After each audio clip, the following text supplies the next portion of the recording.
कई सारे बच्चों ने आंसर भी दे दिया है, वेरी गुड।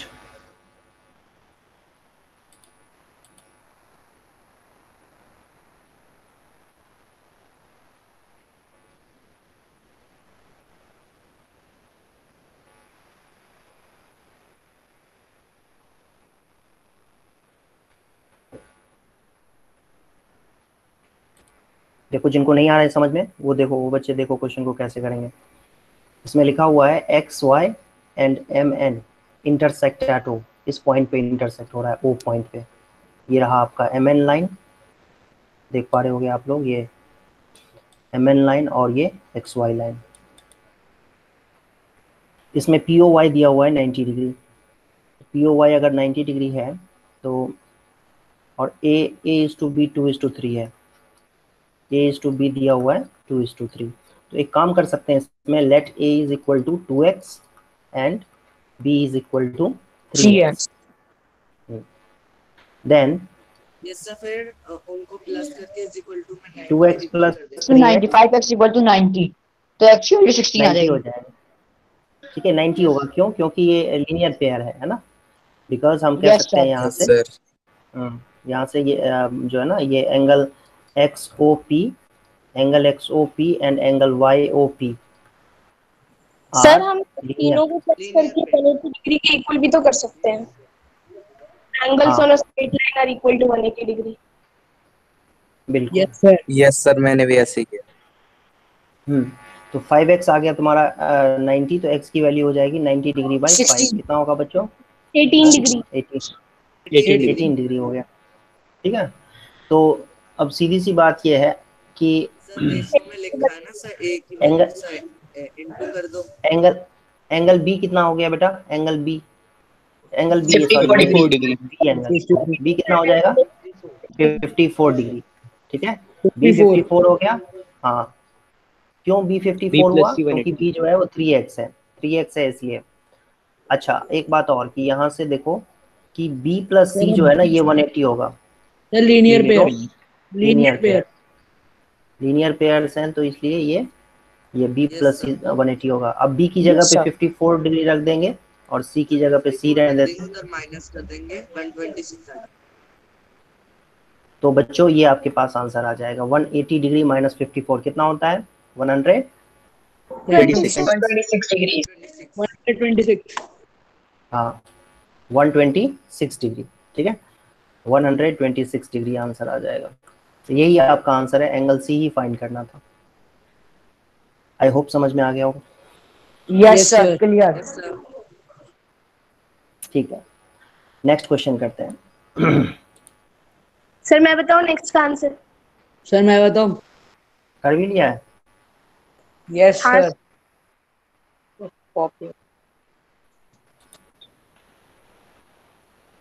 ओके ठीक है, थर्ड क्वेश्चन फिर रहने देते हैं, फोर्थ करते हैं। सर फोर्थ का मैं बताऊं? सर फोर्थ भी कर लिए। फोर्थ करते हैं, फोर्थ का सभी बच्चे करो।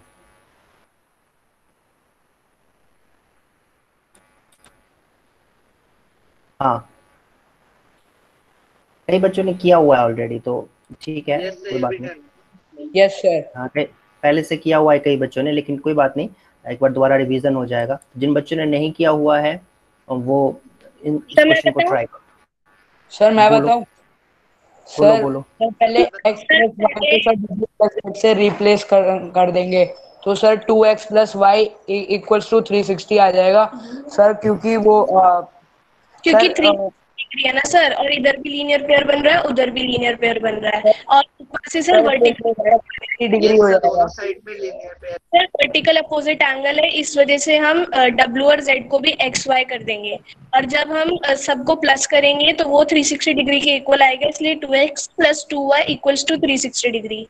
एंड फिर उसके बाद x सर प्लस वो हो जाएगा। जिस लाइन के ऊपर बना रहे हैं वो AOB है। इधर की साइड ले जाके 180 डिग्री कर देंगे, तो आ जाएगा x plus y is equals to 180 degree, and x and y makes a linear pair, therefore AOB is a line, hence proved. Very good, हाँ ठीक है, सबने सही बोला है। देखो बच्चों कैसे करेंगे, इसका सॉल्यूशन क्या होगा? इसका सॉल्यूशन होगा कि जो x प्लस वाई है वो w प्लस जेड दिया हुआ है, तो लिखेंगे यहाँ पर x and y are linear pairs. ठीक है, सबसे पहली बात तो कि x plus y plus z plus डब्ल्यू की जो वैल्यू होगी ना वो हो जाएगी 360 डिग्री। क्यों?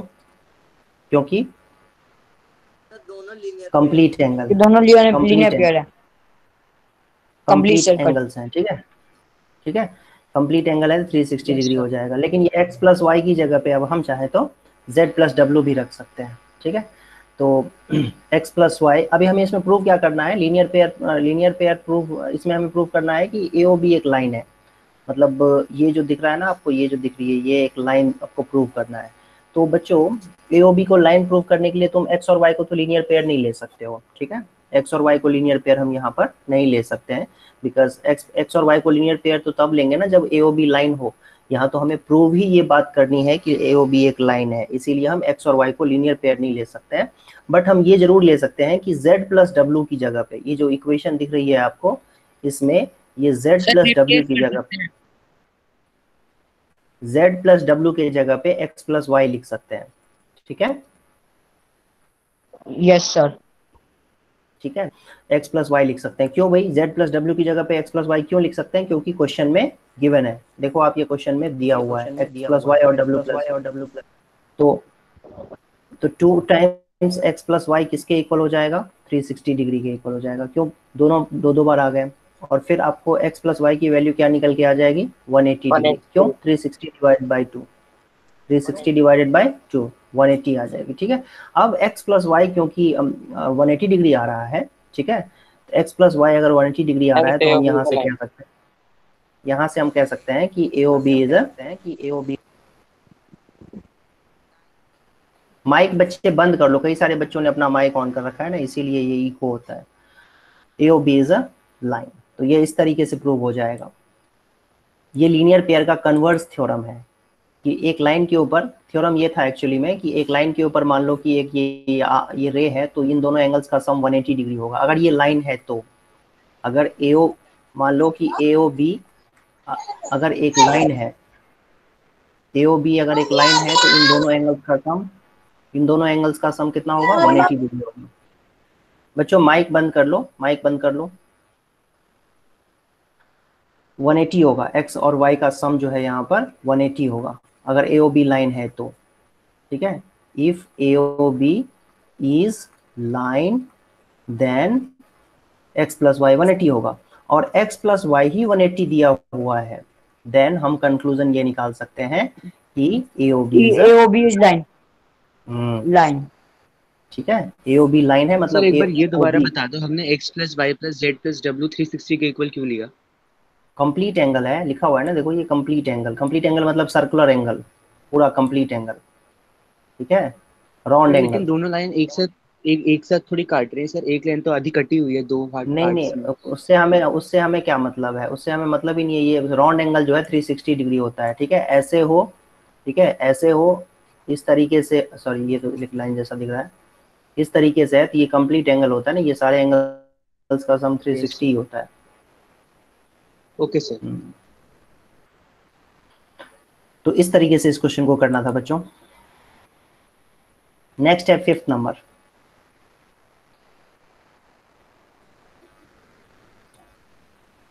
फिफ्थ नंबर करते हैं, एक मिनट रुक जाओ।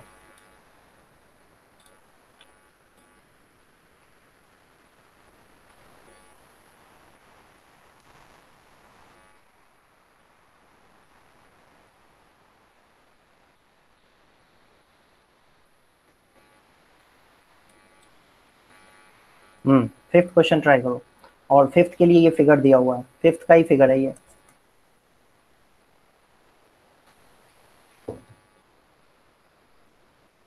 सर बताऊं? बोलो। सर पी ओ आर भी 90 डिग्री दे रखा है, मतलब पी ओ आर भी 90 डिग्री दे रखा है एंड क्यू आर भी 90 डिग्री है, क्योंकि ये 180 डिग्री लीनियर पेयर है। तो angle P O R is equals to 90 degree and O R is perpendicular of P Q. तो angle P O S plus angle R O S भी 90 degree होंगे। So angle ROS is equals to 90 degree minus angle POS, ये हमारी equation 1 हो गई। फिर equation 2 होगी angle QOR is equals to 90 degree.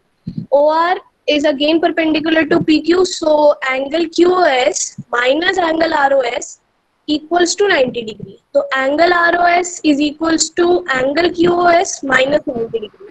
ये इक्वेशन 2 हो गई। नाउ एडिंग 1 and 2 इक्वेशन, तो पहले ऐड करेंगे तो फिर हमें मिलेगा 2 angle ROS is equals to 90 degree minus angle POS plus angle QOS minus 90 degree, and दोबारा फिर 2 angle ROS is equals to angle QOS minus angle POS, and दोनों को फिर सब्ट्रैक्ट मतलब काटेंगे तो फिर हमें आ जाएगा angle ROS is equals to half angle QOS minus angle POS, hence proved.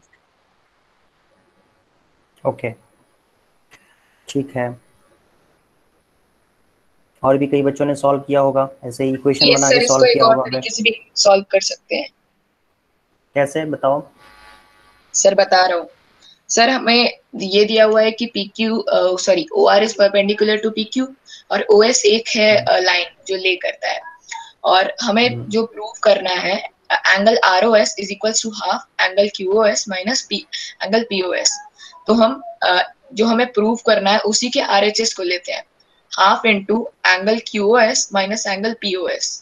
अब हम एंगल QOS को 90 डिग्री प्लस ROS लिख सकते हैं। सर मैं ROS को R बोल दूंगा, ठीक है? तो हम एंगल QOS को 90 प्लस R लिख सकते हैं और एंगल POS को हम 90 माइनस R लिख सकते हैं, और इससे जब हम सॉल्व करेंगे तो हमारे पास आएगा हाफ इंटू 2R यानी R, और R है एंगल ROS, तो वही हो गया हमारा LHS, और LHS RHS इक्वल हो गया, इसलिए ये हमने प्रूव कर दिया।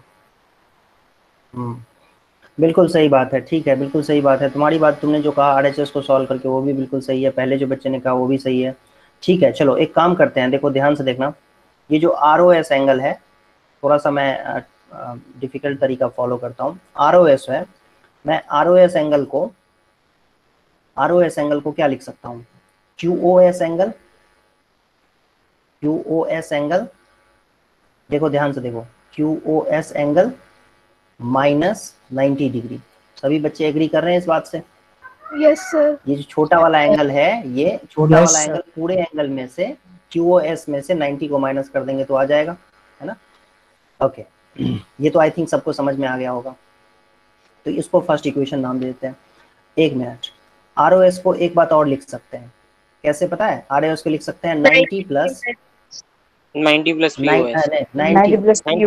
माइनस, अरे 90 माइनस POS। हाँ ठीक है, और इन दोनों को ऐड कर दो, फर्स्ट और सेकंड इक्वेशन को ऐड कर दो, तो ROS कितना हो जाएगा? 2 ROS। समझ रहे हो? ROS एंगल और ROS एंगल को 2 बार ऐड करेंगे तो ये आ जाएगा, और ये 90 से 90 कैंसिल हो जाएगा जब ऐड करेंगे तो क्या बचेगा? QOS माइनस एंगल POS, ठीक है जी। और फिर एंगल ROS जो है ये आ जाएगा तुम्हारा 1/2 टाइम्स। माइक बंद कर लो सभी बच्चे, माइक बहुत सारे बच्चों ने ऑन कर रखा है, माइक बंद कर लो, ठीक है? ये आ गया, यही प्रूव करना था। ROS क्या आ जाएगा? ROS को हमने 2 तरीके से निकाल दिया, ठीक है? एक बार तो ROS को कैसे निकाला हमने, ROS को कैसे निकाला, इस तरीके से, देखो ये वाला पार्ट जो ना, इसमें से हमने 90 डिग्री माइनस कर दिया, ये जो QOS है उसमें से 90 माइनस करके ये इक्वेशन बन जाएगी। अच्छा, उसके बाद ROS जो है वो इधर वाले पार्ट से निकाल दिया, इसमें से पूरे 90 में से ही ये छोटा वाला पार्ट, ये वाला पार्ट माइनस कर दिया, है ना? छोटा वाला पार्ट मतलब QOS को माइनस कर दिया, फिर दोनों को ऐड कर दिया, तो इससे रिजल्ट डायरेक्टली आ जाएगा, ठीक है? तो आई थिंक आप लोग ऐसे भी इसको कर सकते थे। और अब 6th क्वेश्चन देख। सर सेकंड वाला ROS is equal to 90 degree minus POS, ये समझ नहीं आया सर। समझो, कोशिश करो, इसमें समझाने जैसा कुछ है ही नहीं। तुम चाहते हो कि मैं बिल्कुल स्पून फीड कर दूं, स्पून फीड थोड़ी, ये तो बहुत ही सिंपल है। देखो तुम देखोगे, तुम्हें देखते से ही समझ में आ जाना चाहिए। ROS जो है, ये ROS को देखो ध्यान से, ROS क्या है, तुम्हें क्या दिख रहा है? ROS 90 डिग्री मतलब POR एंगल में से ये वाला पार्ट माइनस कर देंगे तो नहीं आ जाएगा POS। 90 डिग्री मतलब क्या? POR, और POR में से POS को माइनस कर देंगे अगर, तो क्या मिलेगा तुम्हें? ये POR में से ये छोटा वाला, हाँ यही चीज देखो। अब तुम कहते हो नहीं समझ में आया, इमीडिएटली जंप कर जाते हो, तो तुम क्या कर रहे हो पता है, तुम अपने इंटेलेक्ट को किल कर रहे हो, तुम अपनी सोचने की कैपेसिटी को किल कर रहे हो। ऐसा करना सही नहीं है। इसलिए मैं कहता हूँ जितना ज्यादा तुम खुद से सीखोगे सोचोगे ना, उतनी लर्निंग तुम्हारी स्ट्रांग होती जाएगी, तुम उतने ही मजबूत बनोगे। तो मेरे से कम जब नहीं समझ में आए तो हिंट ले लिया करो, ठीक है। और हिंट ही मैंने तो पूरा एक्सप्लेन कर दिया, फिर कह रहे हो कि समझ में नहीं आया। ये डांट नहीं रहा हूँ, ना ही मैं तुम्हें कोई डिमोटिवेट कर रहा हूँ, मैं तुम्हारे लिए भले के लिए कह रहा हूँ कि इससे तुम्हारी लर्निंग जो है बहुत ही पावरफुल हो जाएगी। लॉन्ग टर्म तुम्हें बहुत ही बेनिफिट होगा इस चीज का, जब खुद से आप सोचते हो समझते हो। तो 6th क्वेश्चन देखते हैं बच्चों। 6th क्वेश्चन देखो। आई थिंक 6th क्वेश्चन भी आसान है, ज्यादा मुश्किल नहीं लग रहा है मुझे। एक मिनट।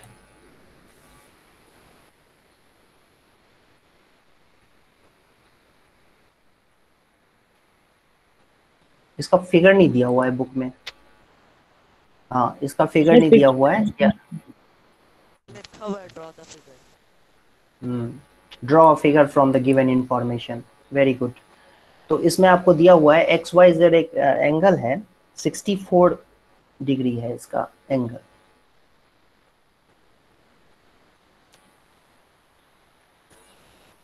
ठीक है, ये मान लेते हैं बच्चों, ये XYZ है और ये एंगल आपका दिया हुआ है, कितना दिया हुआ है बच्चों? 64 डिग्री।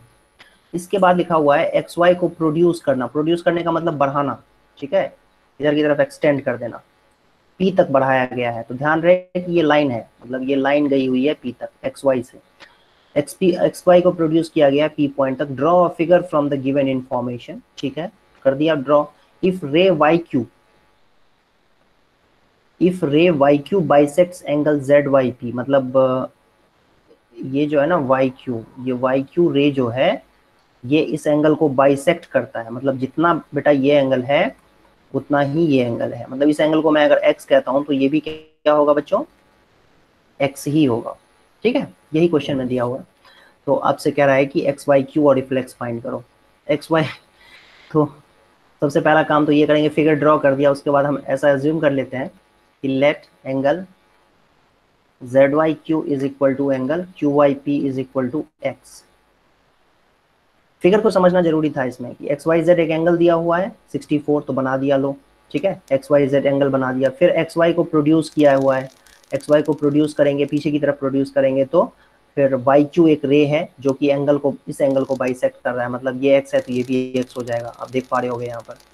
अब कह रहा है कि XYQ फाइंड करो। तो XYQ फाइंड करने के लिए हमें क्या फाइंड करना होगा बेटा? XYQ फाइंड करने के लिए हमें x पता करना होगा ना, क्योंकि XYQ क्या है, ध्यान से आप देखो XYQ को फिगर में जो आपको दिख रहा होगा स्क्रीन पे। XYQ जो एंगल है बच्चों वो 64 प्लस x है, 64 प्लस x है, ठीक है। तो भाई 64 प्लस x की वैल्यू कैसे निकलेगी? जब x की वैल्यू निकलेगी तभी तो इसीलिए यहाँ से हम क्या करेंगे बच्चों, 64। अब देखो, अब ये हमने क्या किया, सबसे पहले तो इसको x एज्यूम कर लिया। क्यों x एज्यूम किया यहाँ पर हमने? x इसलिए एज्यूम किया है क्योंकि ये एंगल बाइसेक्टर था, एंगल बाइसेक्टर था ये, इसीलिए हमने दोनों को x और x ले लिया, ठीक है। तो 64 प्लस x हो जाएगा 180 डिग्री। रीजन क्या लिखेंगे? Angles on a line, angles on a line, ये सारे एंगल्स का सम जो है 180 डिग्री होता है। इसके बाद आप क्या करोगे, 2x इज इक्वल टू, देखो ये 64 राइट हैंड साइड में जाएगा ना बच्चों, तो क्या हो जाएगा? 116। 2x इज इक्वल टू क्या हो जाएगा? 116 हो सर। x की वैल्यू क्या हो जाएगी बच्चों? 58। हाँ, x की वैल्यू 58 हो गई। तो एंगल हमें पूछा गया है इसमें XYQ, तो XYQ तो 64 प्लस x है, दिख रहा है साफ साफ। 68। तो 64 प्लस 58 कितना हो जाएगा? 122। Sorry, yes sir. हाँ 122 ही है, सही बात है सर 122 ही है। हाँ 122 डिग्री ही है। यही आंसर है एक्स वाई क्यू का। फिर रिफ्लेक्स पूछा है x y p, sorry q y p. हाँ ये होता है ना रिफ्लेक्स। 360 minus 58 360 माइनस कर देंगे 312 आ जाएगा। 302 reflex sir। Of angle q y p क्या होगा बेटा? हाँ 302 360 सर minus 58 302। हाँ वेरी गुड, ठीक है, ये आ जाएगा आपका सर आ गया। समझ में आ गया सबको? Yes sir. हाँ, हो सकता है कि ये चैप्टर थोड़ा सा डिफिकल्ट लगे कुछ बच्चों को, तो वो बच्चे प्रैक्टिस करोगे। देखो इस चैप्टर की यूटिलिटी ये है कि कहीं ना कहीं ये आपके ब्रेन को जो है ना स्टिमुलेट करता है, क्योंकि इसमें दो चीजें हैं एक साथ। हमने जो अलजेब्रा में किया था ना, अलजेब्रा में कैलकुलेशन था, खाली एक ही डायरेक्शन में सोचना होता था। यहाँ पर ऐसा नहीं है। ज्योमेट्री जब हम करते हैं ना, यूक्लिड ज्योमेट्री जब करते हैं, तो अब ज्योमेट्री स्टार्ट हो चुका है, तो पहला चैप्टर है ये ज्योमेट्री का, इनफैक्ट दूसरा कह सकते हैं यूक्लिड ज्योमेट्री के बाद ये, और आगे भी ज्योमेट्री ही ज्योमेट्री है। तो इसमें ना दो तरीके से सोचना होता है, एक तो फिगर को भी आपको इंटरप्रेट करना पड़ता है और कैलकुलेशन भी करना होता है, तो दो अलग अलग डायरेक्शन में सोचना होता है, तो ये इसलिए थोड़ा सा ट्रिकी हो जाता है। तो प्रैक्टिस के बिना आपका काम नहीं चलेगा। खूब सारा क्वेश्चन प्रैक्टिस करोगे, लड़ते रहो क्वेश्चंस के साथ, गिव अप नहीं करना है, हार नहीं मानना है, ठीक है। लड़ते रहो क्वेश्चंस के साथ, तो आपको उसमें फिर इंटरेस्ट भी आएगा और प्रॉब्लम भी सॉल्विंग आपकी अच्छी हो जाएगी। एग्जाम में कोई भी क्वेश्चन जो है आप इजीली उड़ा दोगे, एकदम पूरे नंबर आ जाएंगे। तो ये एक्सरसाइज हो गया कंप्लीट, सारे क्वेश्चंस हमने देख लिए, एक एक क्वेश्चंस। आगे से हम ध्यान रखेंगे कि सारे क्वेश्चंस नहीं करेंगे, कुछ क्वेश्चंस आपके लिए घर के लिए छोड़ दूंगा मैं। अब देखते हैं एक नया कॉन्सेप्ट इसमें आ गया है, वो है डिफरेंट टाइप के एंगल्स का। ये कौन सा क्वेश्चन था? इसमें था लीनियर पेयर से रिलेटेड चीजें, ठीक है, लीनियर पेयर से रिलेटेड चीजें थी। अब थोड़ा सा डिफरेंट है मामला। अब देखो ध्यान से क्या है, अब है ये चीजें, ये क्या है भाई?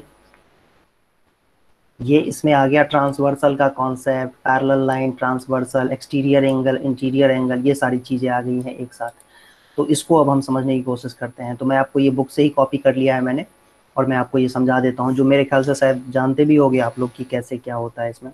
दो कोई लाइंस हैं बच्चों, देखो ध्यान से, ये दो अगर लाइंस हैं, हाँ दो लाइंस हैं, और कोई एक तीसरी लाइन उसको इंटरसेक्ट करे, तो इस तीसरी लाइन को क्या कहते हैं? हम ट्रांसवर्सल कहते हैं। मतलब m और n कोई दो लाइंस दी हुई है, ये पहली लाइन ऊपर में जो ये लाइन है बेटा देख सकते हो आप, इसको m कहते हैं, नाम रखा हुआ है इस लाइन का m, और दूसरी लाइन जो है इसको हमने नाम दे दिया है n, और एक जो तीसरी लाइन जो इसको इंटरसेक्ट कर रही है, ये जो आपको दिख रही है ऊपर, ये l, इसका हमने नाम दिया हुआ है l।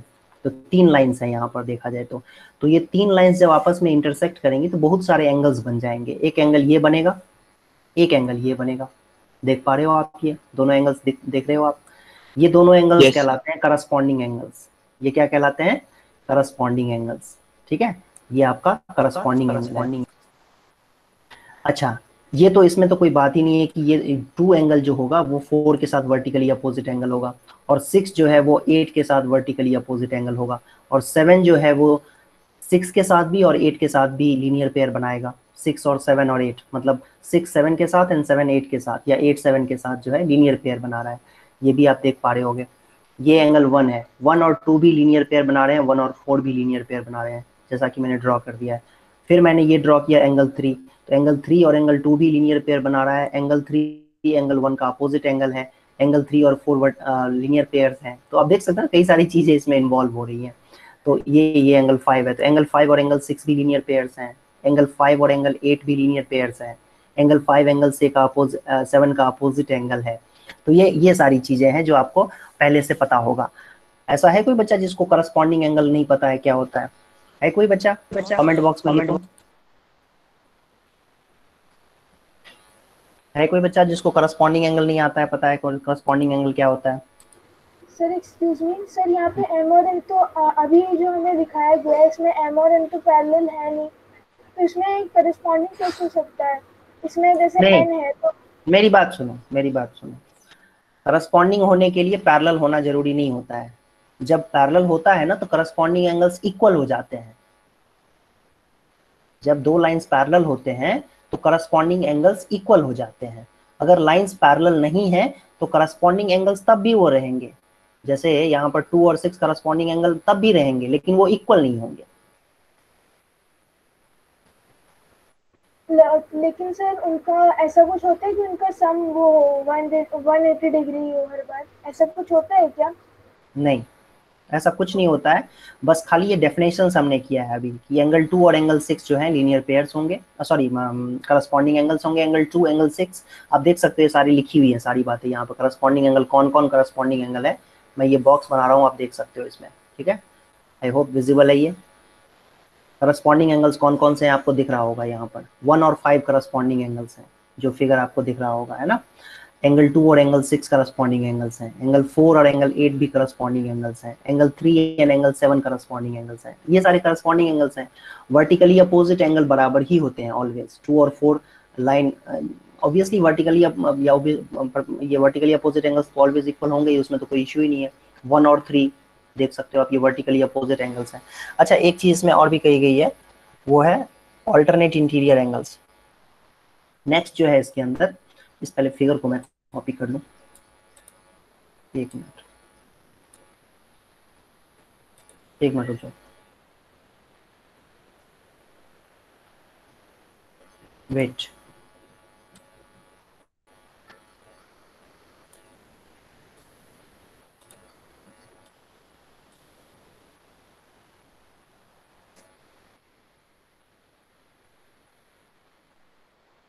एक मिनट रुक जाना बच्चों।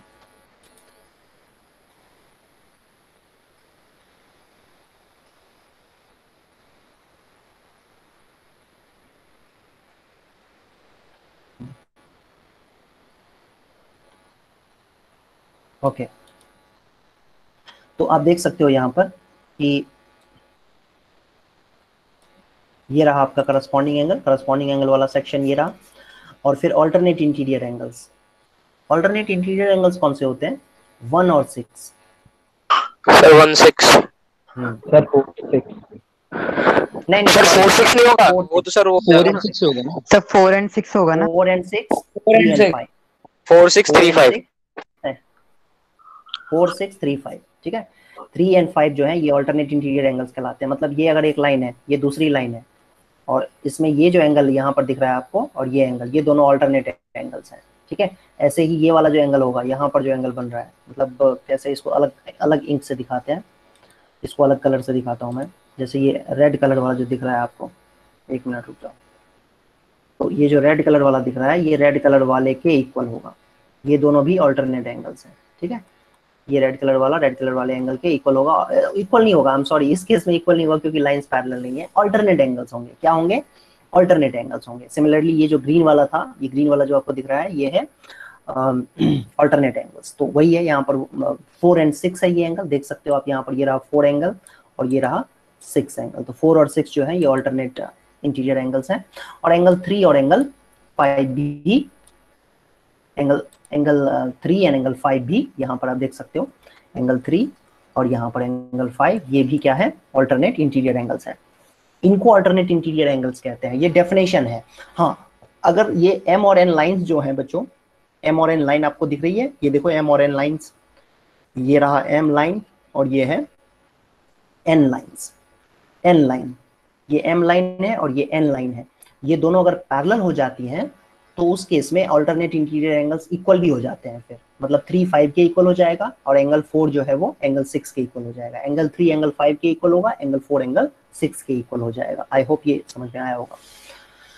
नेक्स्ट है ऑल्टरनेट एक्सटीरियर एंगल, ये होता है 1 and 7। आप देख सकते हो यहाँ पर 1 और 7 सबको दिख रहा है एंगल, कहाँ पर 1 है, ये रहा 1 और ये रहा 7, ठीक है। तो 1 और 7 कहलाते हैं ऑल्टरनेट एक्सटीरियर एंगल्स।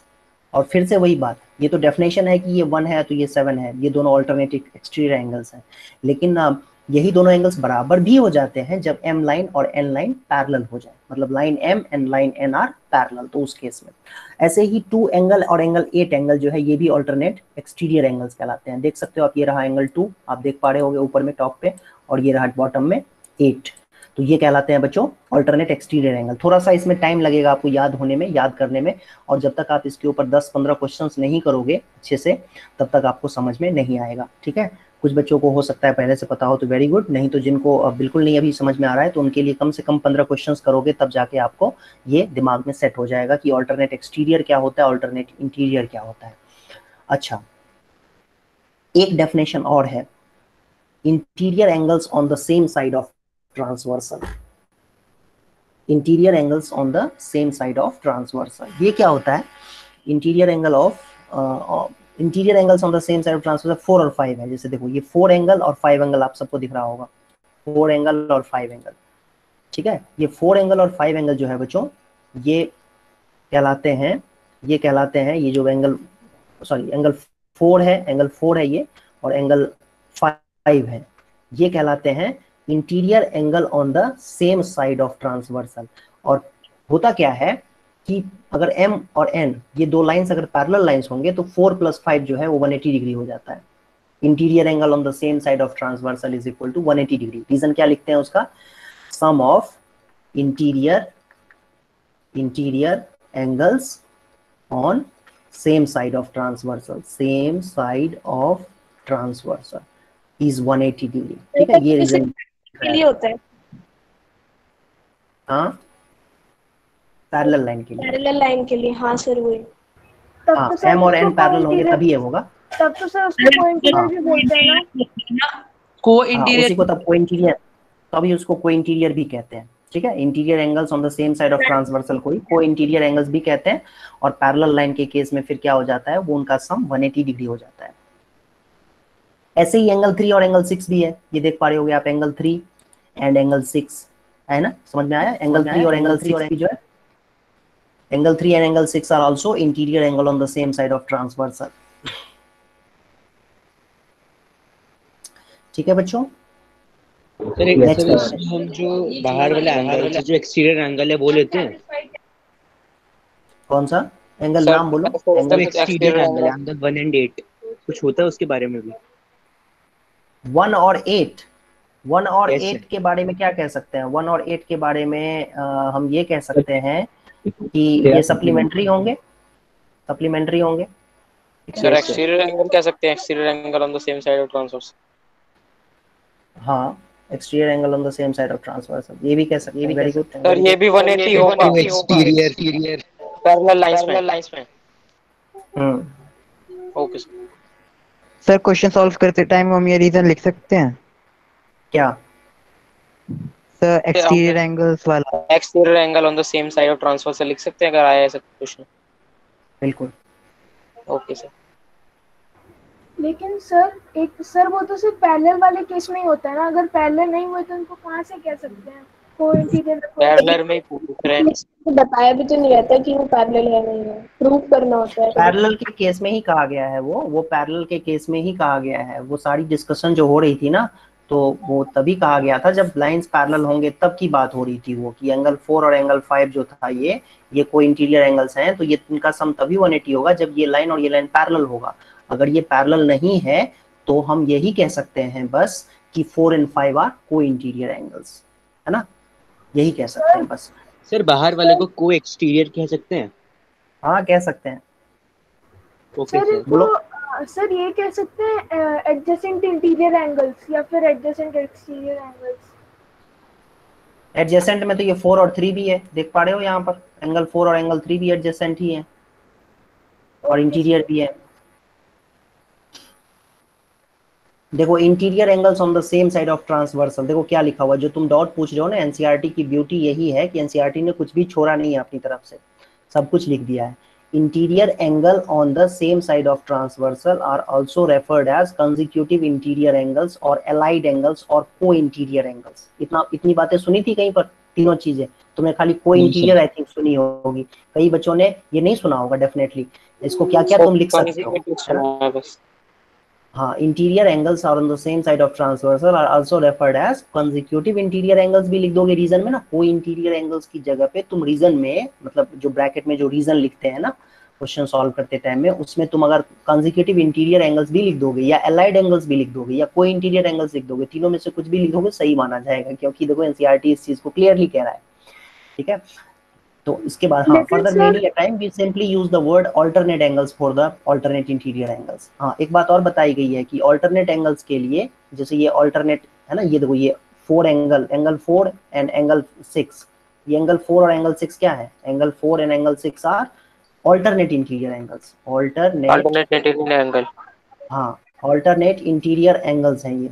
लेकिन देखो एनसीईआरटी क्या कह रहा है तुम्हें, कह रहा है कि further many times we simply use the words alternate angles for alternate interior angle, alternate angle ही वर्ड हम यूज करते हैं। तो अब इससे ज्यादा खुल के क्या बताएगा कोई तुम्हें, ठीक है, कि भाई अल्टरनेट एंगल ही यूज कर लो अल्टरनेट इंटीरियर एंगल्स की जगह पे। अब देखो क्या कह सर रहा है, अल्टरनेट सुना रहा है, एक्सटीरियर के लिए सर यूज एक कर सकते सेकंड हैं। बोलो बोलो क्या है, बहुत ज्यादा डाउट सर, होता है मैं तुम्हें, कह हर एक रहा हूँ सेंटेंस कि में तुम्हें डाउट होता है। सर हाँ बोलो जैसे बोलो। को इंटीरियर को हम लोग अलाइड कहते हैं, तो उसको को एक्सटीरियर को भी हम लोग अलाइड कह सकते हैं, या फिर उसके लिए कोई और वर्ड होगा?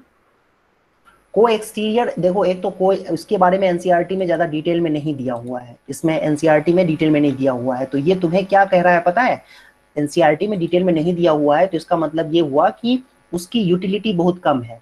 एंगल 1 एंड एंगल 8 इसमें जो फिगर में तुम्हें स्क्रीन पे दिख रहा होगा, obviously angle 1 and angle 8 are supplementary angles, 180 sum आएगा, ठीक है, बस उसकी यूटिलिटी जो है बहुत कम होगी, इसीलिए एनसीईआरटी ने उस चीज को बहुत ज्यादा डिटेल में एक्सप्लोर नहीं किया है, ठीक है। उसको सिंपली तुम कह सकते हो एक्सटीरियर है, को एक्सटीरियर एंगल्स कह दोगे उतना ही सफिशिएंट है, ठीक है। या उसको अलाइड एंगल्स कहना, अलाइड एंगल उसने एनसीईआरटी ने किसके लिए कहा है, अलाइड एंगल कहा है सेम साइड वालों के लिए, देख सकते हो interior angle on the same side of transversal. तो अब ये क्लियर है, यहाँ से हम इसका इंटरप्रिटेशन हम ये नहीं लेंगे कि अपोजिट साइड वाले को भी कुछ भी बोल दें, ठीक है। जब और सर एनसीईआरटी कह रहा ऑल्टरनेट है कि angles, same side, alternate angles एक बच्चे ने भी पूछा था कि वो ऑल्टरनेट एक्सटीरियर के लिए भी यूज कर सकते हैं, बात तो एक ही है ना वैसे? नहीं बिल्कुल नहीं, बिल्कुल नहीं, कहा, इससे तो कोई इंटरप्रिटेशन नहीं निकल के आता है कि we simply use the word alternate angle for alternate interior angles, alternate exterior angle के लिए तो नहीं बोला है ना यहाँ पर, तो हम अपनी मर्जी से यहाँ पर नहीं कह सकते हैं अल्टरनेट एंगल्स। अच्छा, तो इसका मतलब तो सीधी बात ये हुई कि यूक्लिड का जो एक्सियम है उसके हिसाब से तुम सोचो कि अल्टरनेट एंगल हम कहते हैं, अल्टरनेट एंगल हम वर्ड यूज कर सकते हैं अल्टरनेट इंटीरियर एंगल के लिए, अल्टरनेट इंटीरियर एंगल के लिए यूज कर सकते हैं, ठीक है।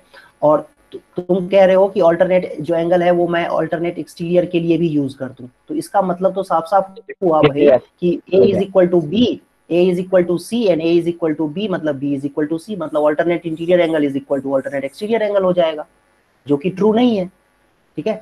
तो आई होप ये आपको समझ में आया होगा।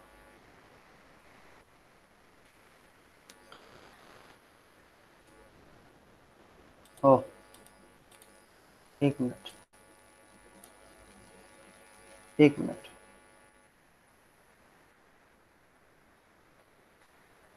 तो ये था आपका। अच्छा देखो क्या स्टोरी सुना रहा है ये कि now let us find out the relation between the angles of this pairs when m is parallel to n। ये आ गया अब मौके पे, ठीक है। अब आप देख सकते हो आई थिंक इसमें कि वो क्या कहना चाह रहा है आपसे, ठीक है। जो डिस्कशन हम लोग अभी तक कर रहे थे, अब वहीं पे आके बात अटक गई है कि भाई m और n अगर पैरेलल होगा तब क्या होगा, ठीक है। सारी बातें अब यहाँ पर आ गई हैं कि पैरेलल होगा तब क्या होगा, तो देखते हैं क्या होगा पैरेलल होगा तो, ठीक है। आई होप ये समझ में आया होगा आपको। यस ठीक है, खुद ही कह रहा है एनसीईआरटी की, देखो कि m और n पैरेलल होगा तो क्या होगा, you know that the ruled line of your notebooks are parallel to each other obviously. So with the ruler and pencil, draw two lines parallel along any two of these lines and a transversal to intersect them as shown in figure. तो इस तरीके से दिया हुआ है, ये one angle जो है एंगल 3 के इक्वल होगा, ये तो कोई बात ही नहीं है बताने की, 2 और 4 बराबर होंगे, अपोजिट एंगल्स है। इसमें 2 और 6 जो है आप देख सकते हो फिगर में, एंगल 2 एंड एंगल 6 जो है ये बच्चों, angle 2 and angle 6, angle 3 and angle 7, angle 1 and angle angle 1 and angle 5 और एंगल 4 एंड एंगल 8, ये चारों के चारों पेयर जो है क्या है, corresponding angles हैं, corresponding। Very good. तो बच्चों करस्पॉन्डिंग एंगल्स जब लाइंस ये पैरेलल हो जाते हैं, ये जो m लाइन है और ये जो n लाइन है, लाइन का नाम है ये, है ना, ये लाइन है जिसका नाम m है, इस लाइन का नाम n है। तो बेटा ये जब दोनों लाइंस पैरेलल हो जाएंगे तो उस केस में करस्पॉन्डिंग एंगल्स बराबर हो जाते हैं। ऐसे ही अल्टरनेट एंगल्स जो होंगे, क्या क्या अल्टरनेट एंगल्स होंगे, angle 3 and angle 5, angle 3 and angle 5, angle 4 and angle 6, angle 4 and angle Okay. 6, ये ऑल्टरनेट इंटीरियर एंगल्स, तो ये ऑल्टरनेट इंटीरियर एंगल्स हैं, ठीक है, Alternate Indian angle. एंगल्स। तो ये दोनों भी बराबर हो जाएंगे, एंगल 3 एंगल 5 के बराबर हो जाएगा, एंगल 4 एंगल 6 के बराबर हो जाएगा ऑल्टरनेट इंटीरियर एंगल से, ठीक है। ऐसे ही एक्सटीरियर वाला भी एंगल इक्वल हो जाएगा क्योंकि एम और एन पैरेलल लाइंस हैं। Very good. तो आई होप आगे बढ़ते हैं, देखते हैं क्या है इसमें और आगे। नेक्स्ट सर टॉपिक कोई है, इंटीरियर और कोई एक्सटीरियर एंगल्स का सम 180 डिग्री हो जाता है पैरेलल के केस में। हाँ बिल्कुल बिल्कुल।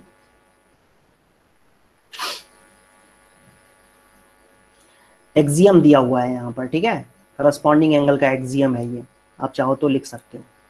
ये देखो, if transversal of intersect, if a transversal intersect two parallel lines then each pair of corresponding angles are equal, ये आपसे कह रहा है। तो भाई ये बहुत ही सिंपल सी बात है, जो अभी हम लोगों ने डिस्कस किया वही है। नेक्स्ट एक्सियम ये है, नेक्स्ट एक्सियम ये है जिसके लिए फिगर भी आपको दिखा देते हैं, इसके लिए फिगर भी बना देते हैं। सॉरी, ये रहा आपका दूसरा एक्सियम 6.4 एक्सियम ये कहता है, एक्सियम का मतलब हम इसको प्रूव नहीं कर सकते हैं, ठीक है। ये कह रहा है कि if a transversal intersects two lines such that a pair of corresponding angles are equal, then the two lines are parallel to each other. Sir उसी को बार-बार घुमा के बता रहा हूँ।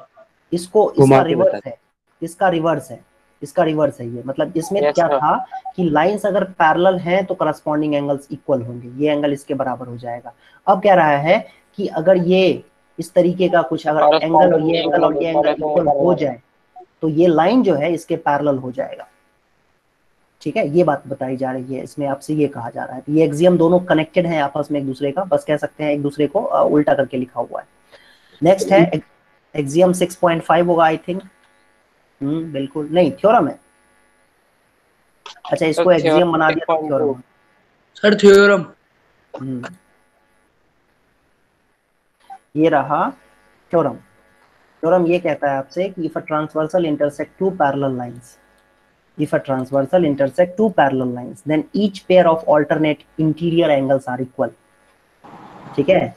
मतलब टू पैरेलल लाइंस तो पहले आपके पास होनी चाहिए, ठीक है। एक ट्रांसवर्सल जो है, आप इसमें देख सकते हो, मतलब ये एंगल अगर बेटा x है और ये एंगल y है तो आपको x और y इक्वल प्रूव करना है, वेयर ये दोनों लाइंस पैरेलल लाइंस है, ठीक है। इस तरीके से आपको ये करना है, सॉरी, इसको x और y को इक्वल दिखाना है। तो कैसे इसको इक्वल कैसे प्रूव करेंगे भाई इसको इक्वल कैसे प्रूव करेंगे, ये x है तो ये भी x हो जाएगा, है कि नहीं, एग्री सभी बच्चे। वर्टिकली अपोजिट एंगल, x और x क्यों बराबर होंगे, ये दोनों एंगल्स क्यों बराबर होंगे, ये दोनों x और x क्योंकि वर्टिकली अपोजिट। फिर x और y बराबर हो जाएगा एक्सियम से, x और y जो है ये एक्सियम से बराबर हो जाएगा। तो अल्टीमेटली जो है बेटा ये अल्टरनेट एंगल्स भी आपस में बराबर हो जाएंगे। कई सारे बच्चों ने माइक अपना ऑन कर रखा है, माइक बंद कर लो ना, माइक बंद कर लो बेटा, तुम्हें जरूरत नहीं है माइक ऑन करने की, ठीक है। जब आपका टर्न आए तभी आप माइक ऑन कर। सर हमें एग्जाम में सर एक्सियम 6.1 एक्सियम 6.2 लिखना है, फिर corresponding angles alternate interior angles लिखना है, करस्पॉन्डिंग लिखना है, करस्पॉन्डिंग एंगल्स आर इक्वल, इस तरीके से लिखना है। Okay sir. हाँ, इसी का उल्टा थ्योरम दिया हुआ है 6.3, है ना। बहुत सारे थ्योरम इन्होंने बना के लिख दिए हैं अपनी मर्जी से, उतने थ्योरम को आपको रटने की जरूरत नहीं है, बहुत ही सिंपल सा है ये कि इसी को आप एक बार घुमा के लिखा हुआ है। जैसे ये जो बात लिखी हुई थी, इसी बात का देखो उल्टा लिखा हुआ है कि if a transversal intersects two lines such that pair of alternate interior angles are equal, then the two lines are parallel। मतलब ये कहना चाह रहा है कि ऑल्टरनेट एंगल्स अगर इक्वल है, मतलब ये एंगल x और ये एंगल y इक्वल दिया हुआ है क्वेश्चन में, तो ये लाइन जो है ये पैरेलल होगा, m और n लाइंस जो है पैरेलल लाइंस होंगे, ठीक है। नेक्स्ट थ्योरम है कि if a transversal intersects two parallel lines then each pair of interior angle on the same side of a transversal is supplementary। वही बात कि अगर दो लाइंस अगर पैरेलल लाइंस दिए हुए हैं तो को इंटीरियर एंगल्स का जो सम होगा, मतलब ये x है और ये y है, तो x प्लस y कितना होगा 180 डिग्री होगा, जब ये M और N लाइन जो है बेटा ये आपका पैरेलल लाइंस होंगे। आई होप समझ में आया होगा। Yes sir. ठीक है, Yes, M और N sir. पैरेलल होंगे, Yes, sir. यही बात कही जा रही है कि if a transversal intersects two parallel lines, if a transversal, एक ट्रांसवर्सल है जो दो पैरेलल लाइंस को इंटरसेक्ट कर रहा है, ठीक है, देन ईच पेयर का मतलब ये एक पेयर हो गया, और दूसरा पेयर ये कह सकते हो आप कि ये एंगल ए और एंगल बी जो है ना, एंगल ए और एंगल बी, ये दूसरा पेयर हो गया। Angle A and angle B is one of the pairs, और एक्स और वाई जो है ये आपका एक और पेयर है। तो ये इन जो है सप्लीमेंट्री होंगे, दे आर सप्लीमेंट्री, मतलब ये कि x and y are supplementary, also A and B are supplementary. तो यही आपसे कहा जा रहा है 6.4 थ्योरम में, आपसे यही कहा जा रहा है। 6.5 इसका उल्टा होगा। 6.5 इसका उल्टा मतलब कि अगर सप्लीमेंट्री है, मतलब सपोज आपको ये एंगल दिया हुआ है बेटा 130 डिग्री और ये दिया हुआ है सप्लीमेंट्री है 50 तो डिग्री, पैरेलल होगा। ये तो लाइन 130 और ये 50 डिग्री है, तो ये दोनों कम्प्लीमेंट्री सप्लीमेंट्री हो गए, 180 आ गया। इसका मतलब ये लाइन और ये लाइन जो है ये पैरेलल। पैरेलल। ये लिखा हुआ है if transversal intersect two lines such that pair of interior angles on the same side of transversal is supplementary then the two lines are parallel. तो ये सारी बातें, बहुत सारे इसमें थ्योरम्स आ गए, एक तरह से देखा जाए तो काफी सारे थ्योरम्स आ गए हैं इसके अंदर, और काफी एनालिटिकल है चीजें, तो इसलिए थोड़ा सा कॉम्प्लिकेशन बढ़ जाता है, लेकिन घबराने की जरूरत नहीं है, प्रैक्टिस से सब हो जाएगा। एक और थ्योरम दिया हुआ है, देखो आप,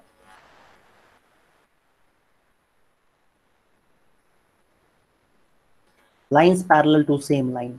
ये क्या मतलब है? ये मतलब ये है कि M अगर L के पैरेलल है, लाइन M अगर, देखो लाइन M अगर L के पैरेलल है और लाइन N जो है ये भी L के पैरेलल है, तो इसका मतलब ये हुआ कि तीनों लाइंस आपस में पैरेलल हो जाएंगे। सिंपल सी बात है कि M अगर पैरेलल है N के, ठीक है, और M अगर पैरेलल है L के, तो हम कह सकते हैं यस सर, हो जाएगा एक्सियम।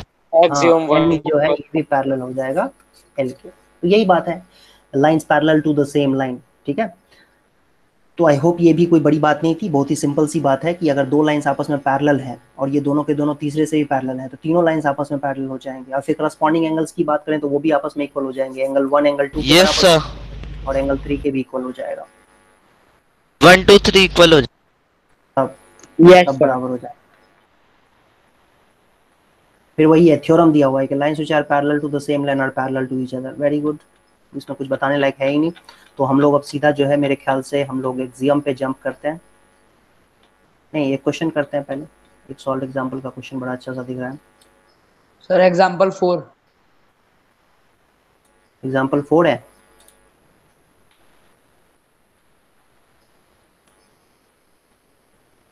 ठीक है। एग्जांपल 4 ये रहा।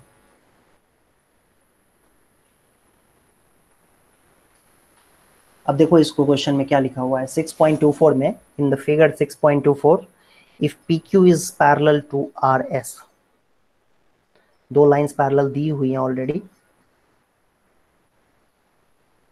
MXQ 135 है,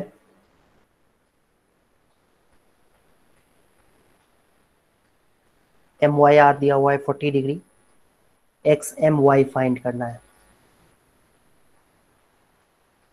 XMY का मतलब ये वाली एंगल, ये एंगल। सर मैं बताऊं इस बार? सर मैं बताऊं? मैं बताऊं? मुझे बताने दीजिए, मैंने बताया नहीं अभी तक।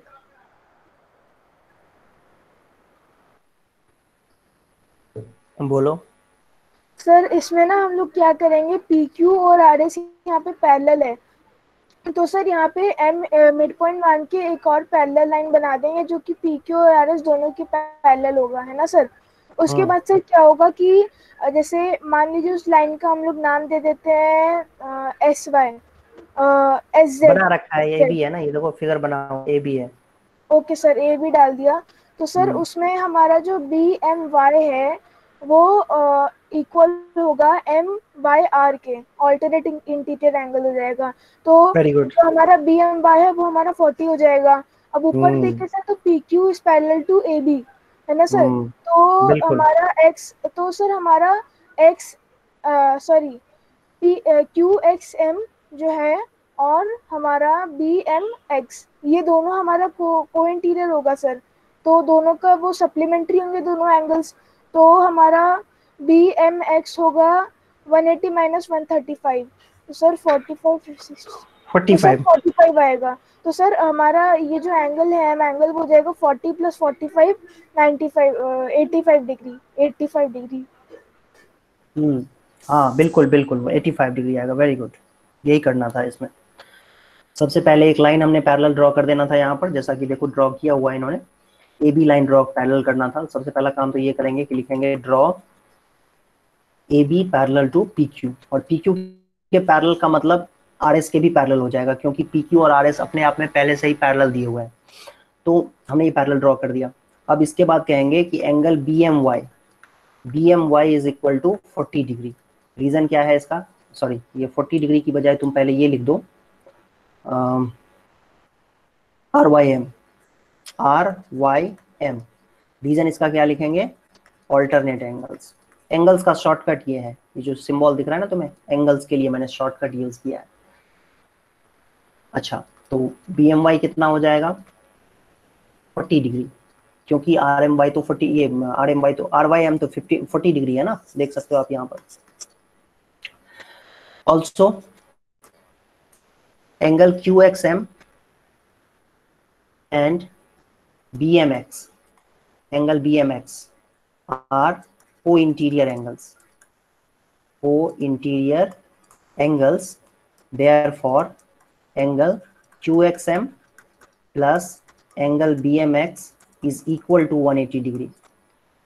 मतलब ये QXM तो दे रखा है 135 डिग्री और BMX जो है वो तो हमें पता नहीं है, तो 180 के बराबर हो जाएगा। और कैलकुलेशन करके BMX की वैल्यू निकाल लेंगे तो आ जाएगा आपके पास 180 माइनस 135, और ये आंसर आता है 45।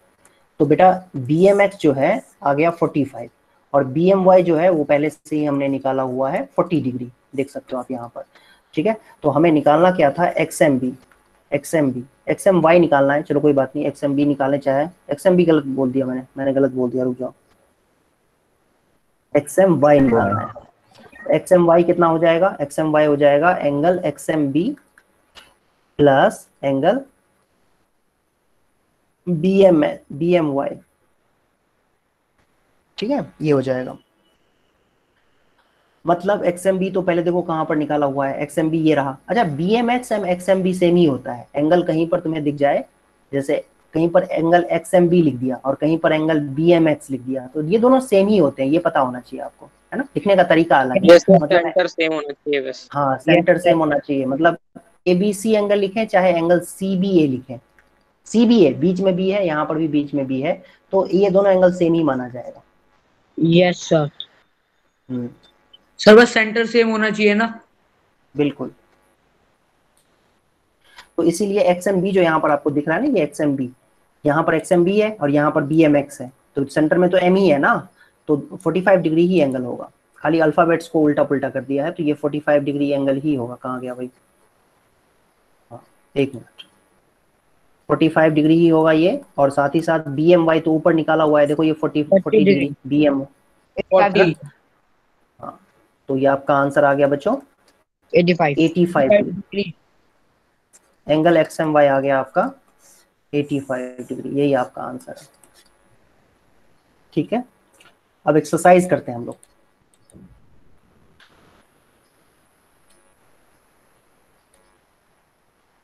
एक्सरसाइज भी ज्यादा मुश्किल नहीं है, अगर आपको समझ में आ गया तो बहुत आसान है। जो रूल्स आपने याद अभी सीखे हम लोगों ने वो अप्लाई करना है। ये रहा 6.2 का पहला क्वेश्चन। तो मैं बताऊं? सर मैं बताऊं? सर मैं बताऊं? बताओ। Sir 50 degree plus x equals to linear pair होगा 180 डिग्री, तो सर उससे आधा आ जाएगी 130 डिग्री। सर फिर ऑल्टरनेट इंटीरियर एंगल से x is equal to y 130 degree हो जाएंगे। y 130 वर्टिकली अपोजिट एंगल है। So vertically yes vertically parallel. AB और CD पैरेलल दिया हुआ है, AB is parallel to CD, ये पहली बात तुम्हें ये गिवन है। सबसे पहली बात ये। नहीं सर, शो दैट लिखा हुआ है। शो दैट लिखा हुआ है। अच्छा उल्टा हो गया, सो दैट ये दिखाना है, प्रूव करना है। सर ये बहुत आसान है सर। सर एक्स निकल जाएगा लीनियर पेयर से, वाई निकल जाएगा वर्टिकली अपोजिट से, दोनों को इक्वल बता के कह देंगे पैरेलल है। क्या हो जाएगा 180 डिग्री हो जाएगा। तो x की वैल्यू क्या हो जाएगी 180 डिग्री माइनस 50 डिग्री।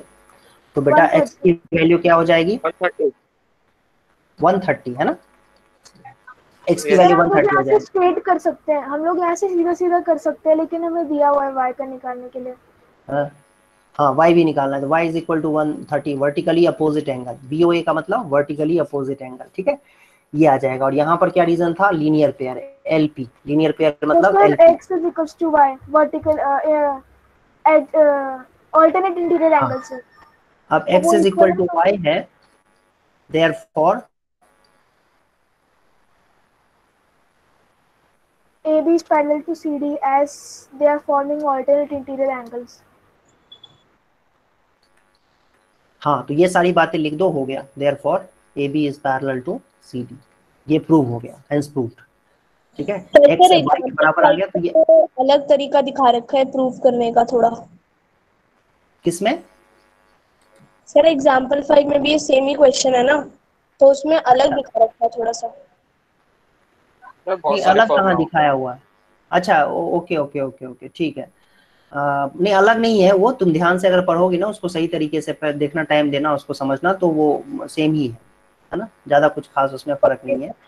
हाँ और वैसे इसमें 3 लाइंस हैं, देखा जाए तो इसमें 3 लाइंस हैं, बेसिकली 3 लाइंस पैरेलल लिए हुए हैं, AB CD एंड EF। और हमारे यहाँ पे इस क्वेश्चन में 2 ही हैं, AB और CD ही हैं पैरेलल।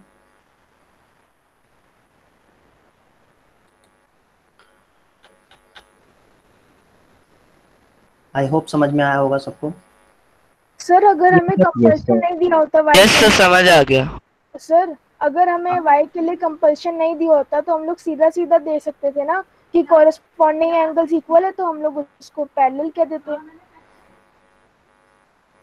इसमें कोई खास क्या तुमने किया, एक यही लाइन तो एक्स्ट्रा लिखी है तुमने, ये जो दिख रहा है, और क्या किया है तुमने, अलग थोड़ी किया। तो ये लिखने में कौन क्या जाता है एक लाइन लिखने में क्या जाता है, सेम ही है बात। ठीक है बच्चों, तो अब जो है सेकंड क्वेश्चन करते हैं। सर मैं बताऊंगी। सर मैं बताऊं? हाँ सर मैं बताऊं? सर आपने तो पहले कहा था कि नेक्स्ट क्लास में हंगामा होगा। हाँ बताओ। सर आप ही बता दो। एक मिनट कॉपी करने दो क्वेश्चन। सर आप ही बता दो, हंगामा हो रहा है बहुत। Yes sir. ओके ठीक है, देखो ये देखो बच्चों, ये है क्वेश्चन, इसमें लिखा हुआ है AB और CD पैरेलल है, CD और EF पैरेलल है, तो सब पैरेलल हो गए आपस में, AB CD EF सब आपस में एक दूसरे के पैरेलल है। और Y/Z दिया हुआ है 3:7। ठीक है जी, वेरी गुड। Y/7 ये भी तो Y ही होगा। इस पॉइंट का नाम लिख देते हैं कुछ, इस पॉइंट का नाम लिख देते हैं M, इसका नाम लिख देते हैं N, और इसका नाम लिख देते हैं P। देख पा रहे होगे आप लोग, MNP नाम दे दिया है इन तीनों का। Yes sir. सर लेकिन जरूरत ही नहीं है उनको। अच्छा जरूरत नहीं है उनकी, तो x की वैल्यू खाली फाइंड करनी है इसमें, है ना। तो सीधा सीधा हम कह सकते हैं let y is equal to, हम मान लेते हैं 3a है, 3x मत लो, x तो इसमें है ही ऑलरेडी, और z को ले लेते हैं 7a, 3a और 7a ले लेंगे, ठीक है। तो अब यहाँ से अगर हम देखें तो एंगल DNP ये जो है, ये हम कह सकते हैं कि एंगल y के इक्वल होगा, वर्टिकली अपोजिट एंगल है। DNP सर, DNP है। DNP हाँ, MNC के बराबर होगा ये। देख लो भाई सभी बच्चे देख लो, MNC कहाँ दिख रहा है तुम्हें, दिखा MNC एंगल y है, दिख रहा है MNC। Yes sir. हाँ और DNP दिख रहा है, DNP वो भी y है, वर्टिकली अपोजिट एंगल, ठीक है। अब लिखेंगे y plus z is equal to 180 degree. क्यों? Co interior angles, co interior angles हैं ये। तो y तो हमने 3a लिया हुआ है और z को हमने 7a लिया हुआ है।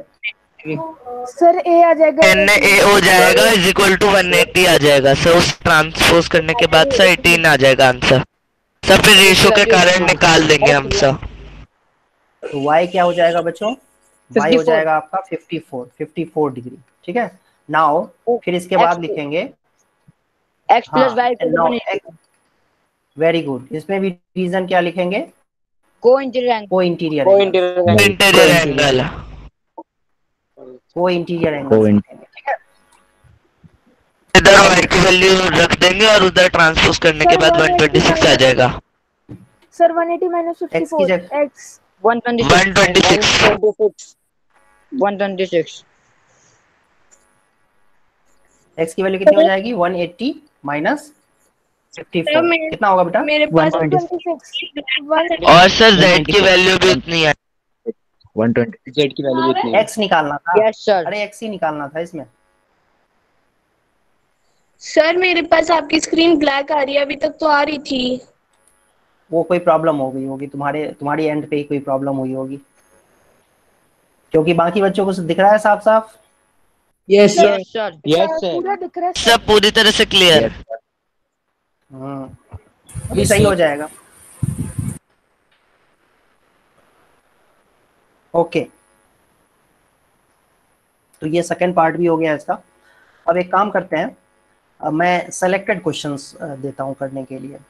एक क्वेश्चन दे रहा हूं, 5th क्वेश्चन, बाकी पार्ट जो है ना तुम लोग खुद से करना। सर 4th भी अच्छा है। 4th भी अच्छा है सर। 3rd भी अच्छा है। 4th चलो ठीक है, 4th ही करते हैं। पहले 4th ही करते हैं। सर मैं बताऊं? सर मैं बताऊं? क्या है? जिसको बताना है, जिसको बताना है बताओ। सर पहले P Q R plus Q R x को इंटीरियर और हो जाएगा तो सर पीक्यूआर और क्यूआर भी। Yes sir. तो सर वो को इंटीरियर हो जाएगा सर, तो इक्वल टू 180 डिग्री आ जाएगा। और सर फिर उसके बाद आर की वैल्यू हमारे पास आ गई वो। सर नहीं, इसमें कंस्ट्रक्शन भी होगा, सर ये इसमें ऐसे पहले तो नहीं हो रहा। एबी के सर, कंस्ट्रक्शन करने के ये थोड़ा आसान हो कंस्ट्रक्शन लिखा जाएगा। भी है। सर एक्सटेंड करना पड़ेगा। Draw line parallel to ST through R. R के पैरेलल कह रहा है, आरएम हमने कर दिया। लो कंस्ट्रक्शन हमने इसमें क्या किया बेटा? सर एमएन बनाई है ना हमने, मतलब कोई भी लाइन बनाई है आरएम पैरेलल टू एसटी। ठीक है, अब ये क्या हो जाएगा? ये 50 डिग्री हो जाएगा।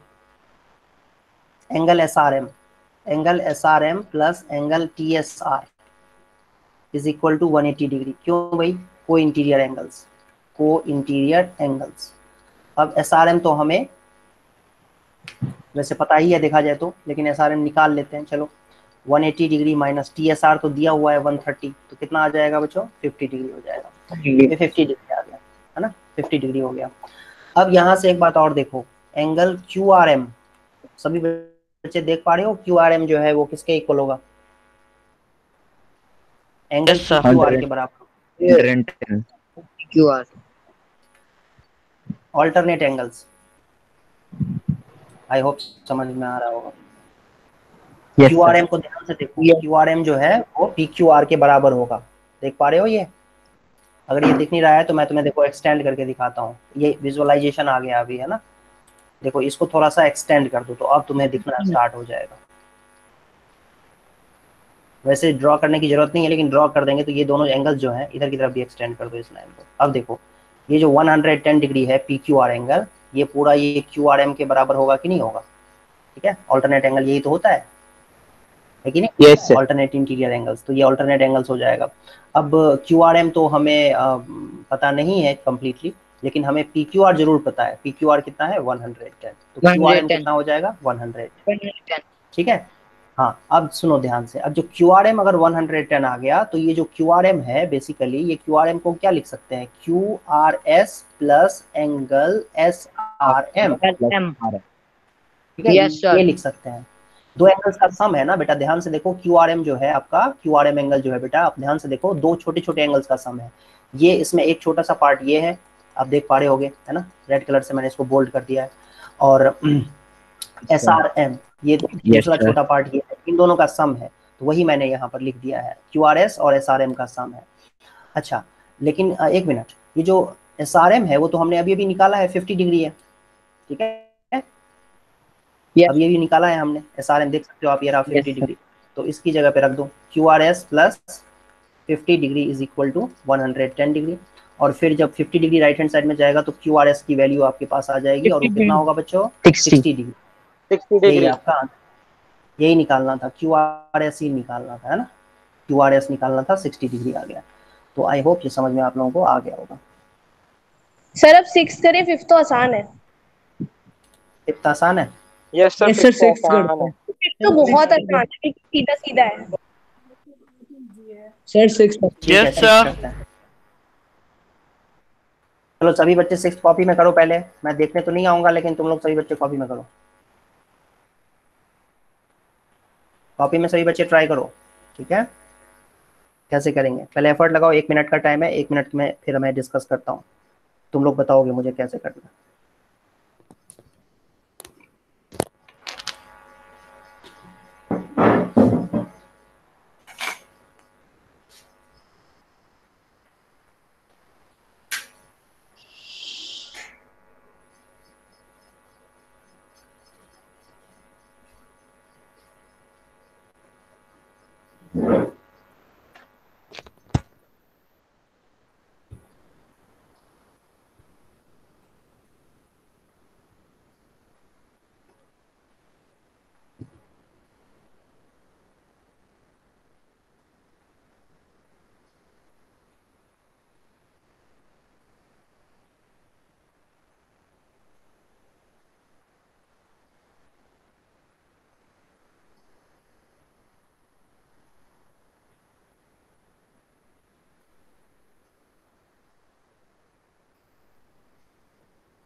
सर बताऊं?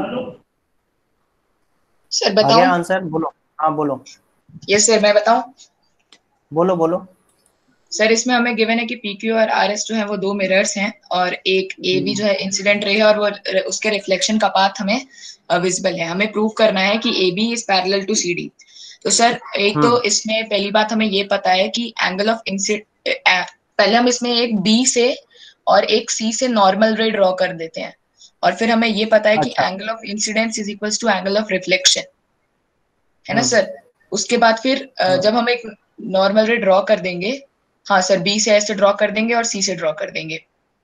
अब ये जो नॉर्मल रे है, ये दूसरे मिरर, ये नॉर्मल रे जो होती है ये एक मिरर से क्या बोलते हैं कि एक मिरर से वो 90 डिग्री पे होती है परपेंडिकुलर, और हमें दिया हुआ है कि दोनों मिरर्स पैरेलल हैं।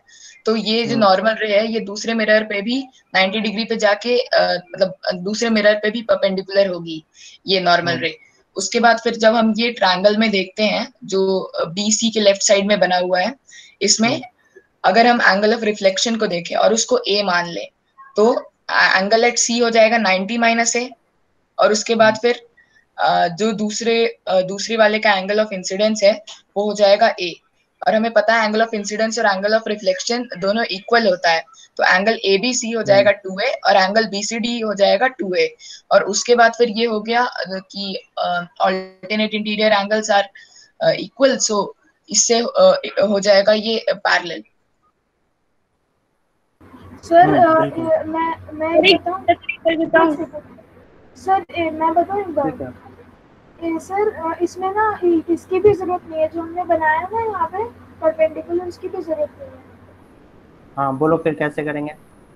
सर हमें पता है angle of incidence is equal to angle of reflection, तो सर PAB हो जाएगा QBC के बराबर हो जाएगा सर, है ना। अब सर PQ और RS ये दोनों पैरेलल है सर, तो sir QBC is equal to angle BCR के इक्वल हो जाएगा ऑल्टरनेट इंटीरियर एंगल्स की वजह से। अब नीचे भी angle of reflection is equal to angle of incidence, तो हमें ये जो BCR is equal to BCS तो सर इसका मतलब ऊपर वाला जो केस देखिए PQ वाला, तो उसमें हो जाएगा 2x plus ABC is equals to नीचे वाला केस 2x प्लस BCD है ना सर। इसको हमने ले लिया तो 2x माइनस 2x, तो इसमें पता चल गया ABC is equals to BCD। उसके बाद सर हम लोग कर सकते हैं ऑल्टरनेट इंटीरियर एंगल्स के लिए। ऑल्टरनेट मतलब जैसे ऑल्टरनेट इंटीरियर एंगल्स भी है और इक्वल भी है, तो उसमें ये मिल जाएगा parallel, AB is parallel to CD।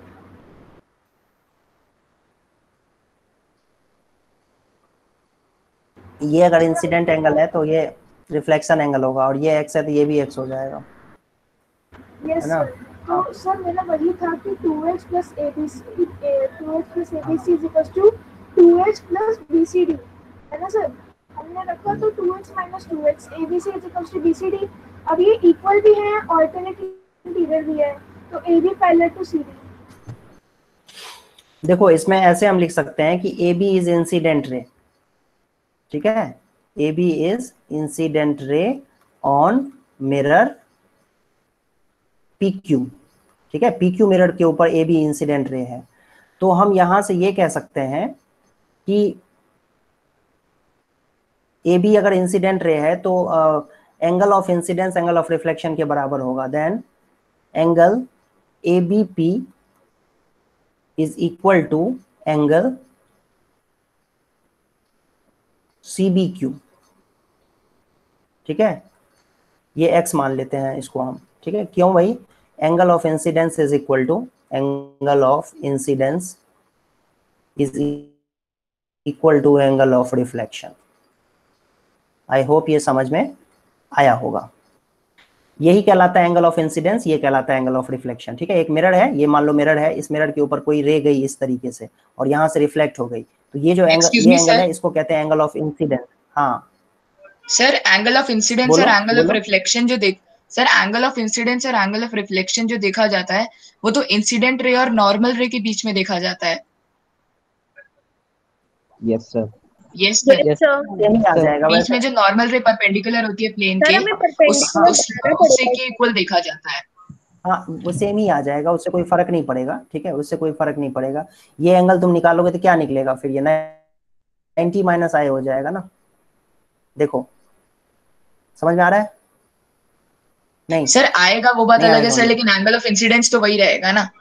हाँ हाँ, एंगल ऑफ इंसिडेंस ये रहेगा, ठीक है, लेकिन मैं यहाँ पर लिख रहा हूँ, इसका रीजन मैंने ये दिया हुआ है, लेकिन एंगल्स का जो मैंने मैग्नीट्यूड लिया हुआ है वो ABP लिया हुआ है। ABP मैं कह रहा हूँ कि CBQ के बराबर है और x लिया हुआ है, और उसका रीजन है कि angle of incidence angle of reflection के बराबर होता है। तो हम यहाँ से ये भी कह सकते हैं कि ये बेसिकली ये एंगल ऑफ इंसिडेंस नहीं भी है, ओके, एंगल ऑफ इंसिडेंस ये नहीं है, एंगल ऑफ इंसिडेंस ये होगा। अगर मान लो कि हम इस तरीके से देखें तो ये है एंगल ऑफ इंसिडेंस, ठीक है, लेकिन और ये मान लो कि x है, तो ये तो बेसिकली 90 माइनस x हो जाएगा, ठीक है, ये 90 माइनस x होगा। और ये एंगल ऑफ रिफ्लेक्शन बराबर होता है, तो ये कितना हो जाएगा यहाँ पर? 90 माइनस x, ये भी एंगल 90 माइनस x ही होगा ना, 90 माइनस x ही होगा, ठीक है। तो हाँ ये भी x हो जाता है, ये 90 माइनस x ही होगा बेसिकली, ठीक है। Angle of incidence angle of reflection बराबर होते हैं, तो ये 90 माइनस x हो जाएगा इस तरीके से। तो ये दोनों को मैंने अगर x ले, चलो ठीक है, एक काम करते हैं, इसको तुम्हारे ही हिसाब से ही लिख देते हैं, कोई बात नहीं, उससे कोई फर्क नहीं पड़ेगा आंसर पे वैसे, लेकिन चलो लिख देते हैं, ठीक है। हाँ तो अब इसमें ये देखो तुम, इसमें अगर हम देखें कि एंगल ऑफ इंसिडेंस होता क्या है कि angle of incidence is equal to angle of reflection, ठीक है, angle of incidence angle of reflection के बराबर होता है। तो हाँ, तो इससे क्या आ जाएगा, जैसे मान लो कि हमने BM पर यहाँ पर M दिया हुआ है, कहीं पर नहीं दिया हुआ ना, ठीक है, M ले लिया हमने और ये N ले लिया, नॉर्मल BM नॉर्मल ले लिया और CN नॉर्मल ले लिया। तो एंगल ऑफ इंसिडेंस क्या हो जाएगा basically? Angle ABM is equal to angle MBC, ठीक है। तो ABM एंगल कितना होगा? 90 माइनस x, हमने x उसको लिया हुआ है, जूम किया हुआ है, और इक्वल टू कितना हो जाएगा बेसिकली बच्चों? MBC कितना हो जाएगा बेटा? ये भी 90 माइनस x ही हो जाएगा, हाँ 90 माइनस x ही हो जाएगा, ठीक है। तो इससे कोई फर्क नहीं पड़ेगा, वैसे ये लिखने का कोई फायदा है नहीं, 90 माइनस x तो बराबर होता ही है, ये तो हम जानते ही हैं, ठीक है। और यहाँ से तुम कंक्लूजन ये निकाल सकते हो कि एंगल ABP जो है ये इक्वल हो जाएगा किसके, एंगल CBQ के। समझ में आया ये बात? Yes sir. भाई ये Yes, दोनों sir. एंगल्स अगर Yes, आपस में बराबर हैं, ये दोनों एंगल्स आपस में बराबर हैं, तो ये दोनों एंगल्स भी आपस में बराबर होंगे, ये x भी बराबर होंगे आपस में। ठीक है, यहाँ पर ये बात समझ में आ गई तो वेरी गुड। तो अब यहाँ के बाद जो है ना, या ऐसे तुम इसको ऐसे भी लिख सकते हो, ठीक है, इसको तुम ऐसे भी लिख सकते हो कि 90 degree minus angle ABM is equal to 90 degree minus angle MBC। ठीक है, और फिर हम कह सकते हैं ABP जो होगा आपका वो बराबर होगा CBQ के, CBQ के बराबर होगा ये, क्योंकि 90 माइनस ABM जो है वो बेसिकली यही एंगल है, ABP और CBQ है, ये दोनों आपस में बराबर हो गए। Okay very good. अब यहां से देखो एक बात और कि एंगल RCB जो है ये भी किसके बराबर होगा, एंगल CBQ के। क्यों भाई, ऑल्टरनेट एंगल्स हैं ये, ध्यान से देखो तो ऑल्टरनेट एंगल्स हैं। ठीक है, ऑल्टरनेट एंगल्स हैं, ध्यान से देखो, ऑल्टरनेट एंगल दिखेगा तुम्हें, ये जो एंगल छोटा सा एंगल है और ये जो एंगल है, ये दोनों ही एंगल्स ऑल्टरनेट एंगल्स हैं। वेरी गुड, ऑल्टरनेट एंगल हो गया। अच्छा, लेकिन ये जो एंगल निकला है अभी RCB जो है, RCB जो हमने निकाला हुआ है, ये तो बेसिकली देखा जाए तो ये इंसिडेंट एंगल है, एंगल ऑफ इंसिडेंस है। यहां से हम कह सकते हैं RCB जो है ये एंगल ऑफ इंसिडेंस है, angle of incidence on mirror, for mirror कह सकते हैं, फॉर मिरर RS मिरर के ऊपर देखा जाए अगर, तो ये एंगल ऑफ इंसिडेंस हो जाएगा। एंगल ऑफ इंसिडेंस फिर से नहीं होगा, ये जो पार्ट है ना, ये NCB वो निकालेंगे हम इसमें। हाँ, ये वाला फिर से बच्चा क्लेम करेगा कि नहीं इसके बराबर नहीं है। हाँ, ये इसके बराबर नहीं लेंगे, चलो ठीक है। तो हम यहाँ से ये कह सकते हैं कि एंगल NCB इक्वल टू, ये किसके इक्वल हो जाएगा, 90 minus x, and also equal to, यही इक्वल किसके भी है, एंगल DCN। ध्यान से देखो तो DCN भी तुम्हें इतना ही दिखेगा, क्योंकि ये जो है ना एंगल ऑफ इंसिडेंस और एंगल ऑफ रिफ्लेक्शन इक्वल होते हैं। ये क्या है, angle of incidence is equal to angle of reflection. ठीक है, angle of incidence angle of reflection के इक्वल हो जाएगा। तो हम यहां से फिर से देखो एक क्लेम क्या कर सकते हैं, यहां से हम क्या क्लेम कर सकते हैं कि angle RCB is equal to angle SCD। क्यों भाई, क्योंकि ये x है, ये 90 माइनस एक्स है, और ये भी छोटा वाला पार्ट भी 90 माइनस एक्स है, तो ये अल्टीमेटली क्या आ जाएगा, x आ जाएगा, तो दोनों एंगल्स बराबर हो जाएंगे, है ना।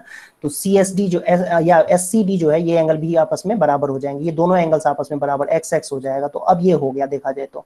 अब ये कैसे हो गया, तो तुम इसमें समझ सकते हो कि अगर तुम एंगल ABC निकालो, है ना, ABC एंगल निकालो, मैं इसमें यहीं पर फिगर के सामने लिख रहा हूँ, ठीक है, नीचे नहीं जा रहा हूं मैं, सामने ही लिख रहा हूँ, फिगर के सामने। ध्यान से देखो, ABC किसके बराबर है, एंगल ABC किसके बराबर होगा, 180 minus 2x।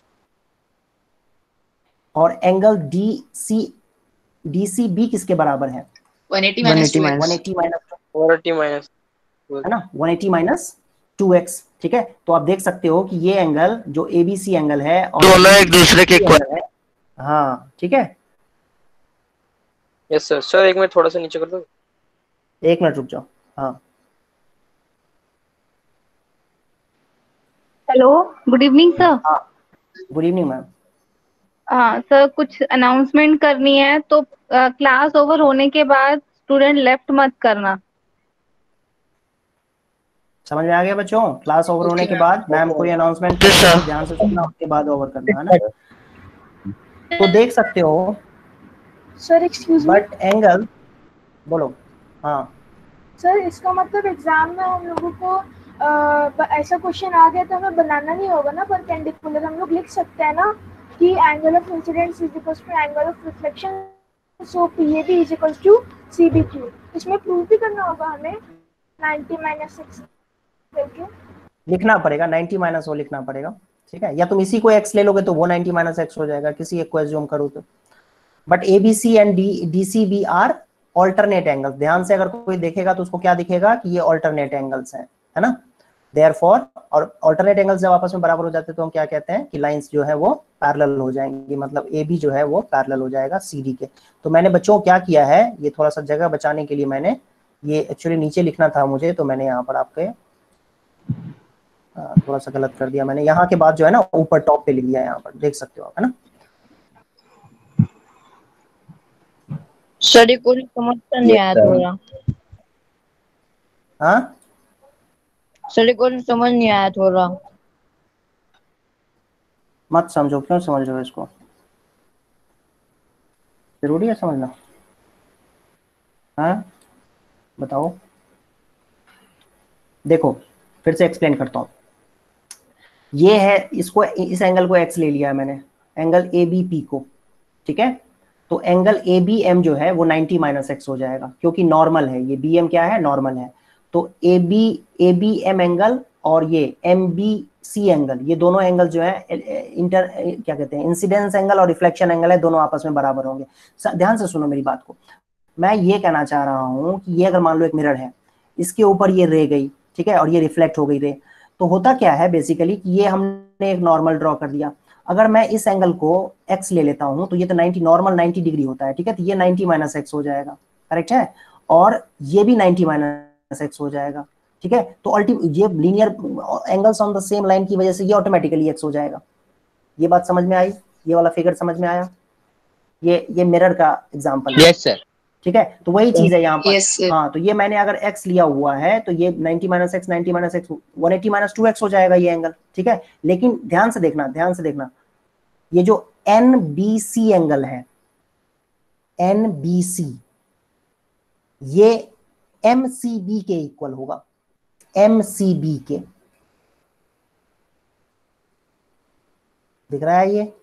Yes sir, alternate interior angle, alternate angles हैं, ठीक है। Yes, चलो मैं alternate स्केच angles. यूज करता हूँ। हाँ ठीक है, ये जो एंगल है ना बेटा, ये वाला एंगल देख पा रहे होगे आप, ये वाला एंगल और ये वाला एंगल आपस में बराबर होंगे, ठीक है, समझ में आया होगा। ये वाला एंगल और ये वाला एंगल आपस में बराबर होंगे, अल्टरनेट क्या कहते हैं इसको, हाँ अल्टरनेट एंगल से। तो अब ये x हो गया, तो लॉजिक सी बात है कि ये वाला जो एंगल होगा ये फिर से वही उसी लॉजिक के साथ ये भी 180 माइनस 2x हो जाएगा, 180 माइनस 2x हो जाएगा। और ये तो पहले ही हमने देखा था कि ये 180 माइनस 2x था ठीक है, समझ में आया ये मैं क्या कहना चाह रहा हूँ, ठीक है। ये जैसे ही x हुआ तो कहानी हो गई खत्म, ठीक है। ये जैसे ही x हुआ ना यहाँ पर, ये एंगल और ये एंगल जैसे ही बराबर हो गए तो कहानी हो गई खत्म, क्योंकि वही चीज तो रिपीट होनी है जो ऊपर हो रखी है, ठीक है। ये एंगल हो जाएगा तुम्हारा कितना, 180 माइनस 2x। ध्यान से देखो, है ना, ये थोड़ा सा रुको, मैं इसको दूसरे कलर से दिखाता हूँ। तो सेकंड पार्ट समझ नहीं आया सर। सेकंड पार्ट नहीं आया समझ में, मतलब सेकंड पार्ट क्या है इसमें, व्हाट इज पार्ट? तो मतलब जो आपने पहला रिफ्लेक्शन और इंसिडेंट रे बताया वो वाला तो आ गया, उसके बाद जो दूसरा वाला बता रहे हो वो नहीं आया। अरे दूसरा वाला मैंने बताया कि ये जो एंगल है, ये x एंगल और ये x एंगल, ये बराबर होंगे ना आपस में। Yes sir. क्यों होंगे बराबर? सर इंटीरियर एंगल है, ऑल्टरनेट इंटीरियर एंगल है। अब ये जो है ये रे है, इसके ऊपर हुआ है, ये मिरर के ऊपर फॉल हुआ है, RS मिरर के ऊपर फॉल हुआ है, तो ये तो फिर से ये जो एंगल है ये 90 माइनस एक्स हो जाएगा, और ये एंगल भी 90 माइनस एक्स होगा। क्यों भाई? क्योंकि ये एंगल ऑफ इंसिडेंस है, ये एंगल ऑफ रिफ्लेक्शन है, तो ये 90 माइनस 90 माइनस एक्स, हाँ यस सर, इक्वल हो जाएगा एंगल ऑफ इंसिडेंस और एंगल ऑफ, हो तो क्या आता है, ये तो हो तो क्या आता है, ये एक्स एक्स है, देखो यहाँ पर देखो, ये एक्स एक्स है, ये एंगल एक्स है, ये एंगल एक्स है, तो ये कितना हो जाएगा 180 माइनस 2x, ये वाला एंगल, और ये भी एंगल कितना हो जाएगा 180 माइनस 2x हो गया पूरा एंगल। देख पा रहे हो? तो ये लाइन को ध्यान से देखो, इस लाइन को देखो और इस लाइन को देखो, अगर ये दोनों एंगल्स आपस में बराबर हो रहे हैं तो पैरेलल ही तो होंगे। यस सर, वही लिखा हुआ है, ठीक है। ABC भी 180 माइनस 2x आ जाएगा और DCB भी 180 माइनस 2x आ जाएगा, तो ABC and DCB are alternate angles हैं, therefore AB is parallel to CD, ठीक है। इस फिगर को ध्यान से देखना पड़ेगा तुम्हें, आई होप समझ में आया होगा। Yes sir. ठीक है सर ऑल्टरनेट इंटीरियर एंगल तो सर जो हमारा, एक सेकंड, एक मिनट सर आप फिगर दिखाओ। हाँ ठीक है सर, CBP और BCS होगा ना सर, ABC और DCB कैसे होगा? ओहो एक मिनट, ये एक मिनट ध्यान से देखना,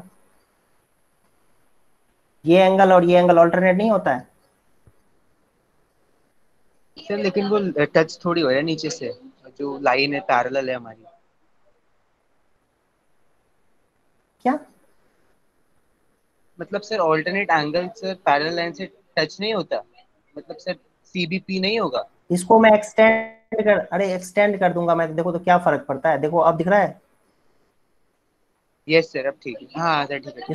इसको ऊपर से एक्सटेंड कर दो, इसको नीचे से एक्सटेंड कर दो, दिख नहीं रहा है अभी साफ साफ। Yes sir. सर मैंने मैंने दूसरे एंगल को एक्सटेंड कर दिया था। Okay sir thank you. यही प्रॉब्लम है, ज्योमेट्री इसीलिए टफ हो जाती है। ठीक है, ज्योमेट्री इसलिए टफ हो जाती है क्योंकि इसमें विजुअलाइजेशन के साथ, कैलकुलेशन के साथ साथ विजुअलाइजेशन भी आ जाता है ना, थोड़ा सा चैलेंजिंग हो जाता है। तो आपको प्रैक्टिस करनी पड़ेगी अच्छे तरीके से, तब आपको इस पे महारत हासिल होगी। चलो बच्चों क्लास ओवर करते हैं, हम लोग नेक्स्ट क्लास में मिलेंगे फिर और प्रैक्टिस करेंगे question. Good evening sir. Good evening sir. Good evening sir. Good evening sir. ठीक है बच्चों, अभी मैम कोई अनाउंसमेंट करेंगी तो वेट कर